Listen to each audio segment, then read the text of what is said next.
What's going on, guys? Jordan here with Universal. This is going to be a series of thoracic spine mobility drills that are really meant for anyone, whether you're kind of a desk jockey 9 to 5, weekend warrior, conventional athlete, or barbell athlete. Everyone can look to benefit from implementing these drills into their training. The thoracic spine is something that's often overlooked when we look to fix or address shoulder dysfunction. It can be an integral piece that, if not addressed, can lead to downstream effects at the shoulder that can cause pain or a decrease in performance. So the thoracic spine is going to be the 12 vertebrae kind of between your neck and your lower back. Now, what makes the thoracic spine really different than your cervical and lumbar spine is its articulation with ribs. Each thoracic vertebra has a rib that articulates with it, and from there sets the trajectory for how our rib cage can affect the position of our scapula, and the position of our scapula can affect the actual ball and socket of the glenohumeral joint of the shoulder. So a lot of times where there's dysfunction centrally, that can ripple out and manifest at the shoulder. If people just focus on that ball and socket, where that could be kind of the light on the dashboard that says check engine, when the actual problem is more downstream at the level of the thoracic spine. So we're gonna go over a few drills through 2 planes of movement when we're addressing the thoracic spine. That's gonna be flexion extension. A lot of times we're sitting at our desk all day. Then we go into the gym, we have this bias of thoracic flexion or a hyperkyphosis of the thoracic spine. And 2, for more conventional athletes, there's gonna be a rotational component. So increasing thoracic rotation left and right is gonna be a big part of clearing up any limitations and dysfunction at the thoracic spine. All right, guys, so drill number 1, we're gonna work on the thoracic extension. So we're kind of just be seated first, kind of foam roller seated behind us. Now what we're gonna make sure we do is when we're sitting back onto the roller, we wanna make sure we're sitting on the thoracic spine, not the lumbar spine. So we're gonna keep it off the lower back, and we're gonna try and find that apex, that highest point of the thoracic curve. And then from there, we're gonna start to create a bit of leverage over that thoracic spine. So again, we wanna focus, we're gonna get that extension from the thoracic spine, not the lumbar spine. So we're gonna kind of get arms overhead, kind of keep the chin tucked, rib cage down, and slowly start to sink back and sort of fulcrum over that point of the highest apex of the thoracic spine. And we're just gonna hold in this position, focusing on getting further and further extension of that upper back. Now that we've mobilized into thoracic extension by using that foam roller, we're gonna sort of activate, strengthen, and stabilize into that full overhead position with the overemphasis on thoracic extension. So using a bench kind of perpendicular to that apex of the thoracic spine, what you're gonna do, you're gonna grab a dumbbell as you lower yourself down to the ground. So we're gonna try and keep the hips low, find that apex in the upper back, kind of between the shoulder blades.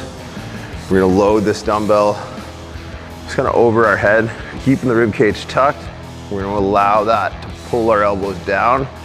One thing I want you to focus on for this, making sure the elbows don't flare out as we come back, keeping the elbows more or less tucked in. So externally rotate those shoulders, allow it to kind of pull into extension, and then right back into the overhead position.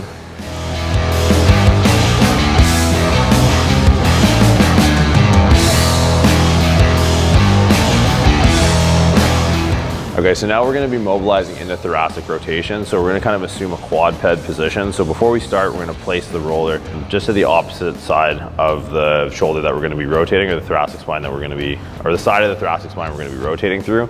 So in this position, we're gonna kind of get in that quad position. We're gonna use the roller now to help us create kind of a fulcrum that we can leverage our body as we begin to reach across and create that rotation through the thoracic spine. Be really mindful of the hips, because again, the hips start to rotate, that lumbar spine is gonna start to shift. So if we keep our hips and knees kind of in a neutral plane, and we make sure that all the rotation is coming from that thoracic spine, thinking of driving the elbow down as we push the roller out.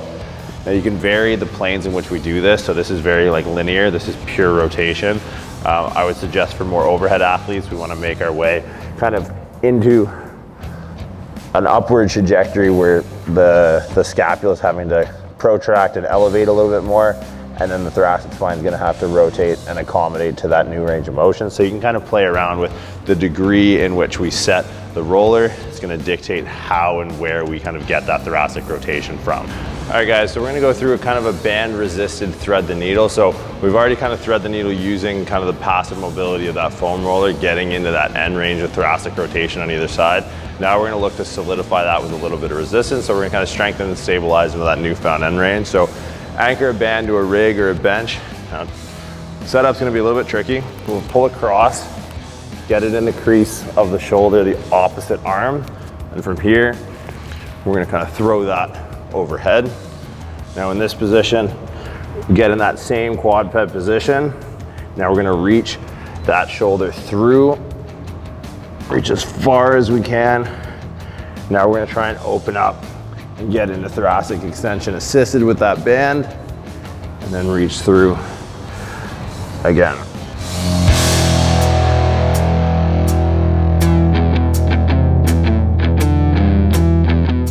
All right guys, so if you're having shoulder pain, if you're having upper back pain, or if you're looking to mitigate or prevent these issues from happening, I would definitely suggest considering the thoracic spine's role in overall shoulder function, and then making sure that we're properly addressing both with exercise selection and exercise order through the planes of flexion extension as well as rotation. So we're gonna mobilize first, and then we're gonna stabilize and strengthen second. So give it a shot and let us know what you think.